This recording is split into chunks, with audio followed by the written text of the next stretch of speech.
தில்லை பத்தி யார் பேசுறது? எடப்பாடி பழனிசாமி. தில்லை பத்தி நீங்க பேசலாமா?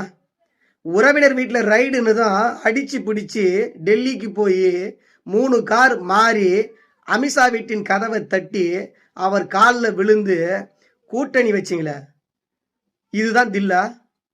எடப்பாடி பழனிசாமி அவர்களே, ஆம்புலன்ஸ் போற ரோட்ல கூட்டத்தை போட்டது நீ.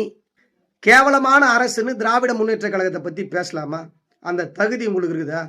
குறிப்பா ஆம்புலன்ஸ் வந்தா கூட்டம் பேசிட்டு இருந்தாலும் வழி விட்டு பேசுற தலைவரை பார்த்துருக்கேன். ஆனா அந்த ஆம்புலன்ஸையே வழி மறிச்சு அந்த ஆம்புலன்ஸ் டிரைவரை அடிக்க போய் அந்த ஆம்புலன்ஸை மடக்கி அதை நான் கேஸ் கொடுப்பேன்னு சொல்லது மட்டும் இல்லாம இவர் பேசுற கூட்டத்தை கலைப்பதற்காகவே இந்த ஆம்புலன்ஸ் வழிகட்டாயமா இந்த ரோட்ல போகுது அப்படின்னு சொல்ற ஒரே தலைவர் எடப்பாடி பழனிசாமி தான். எவ்வளவு கேவலமான விஷயத்தை பண்ண எடப்பாடி பழனிசாமி ஆம்புலன்ஸ் போனதற்கு காரணம் திமுக அரசுன்னு கேவலமான அரசுன்னு பேசுற எடப்பாடி பழனிசாமி எந்த கேவலமான எல்லைக்கும் எந்த கேவலமான பிரச்சாரத்திற்கும் பதவி சுகத்திற்காக பேசுவார் என்றதை அந்த நாட்டு மக்கள் புரிந்து கொள்ள வேண்டும்.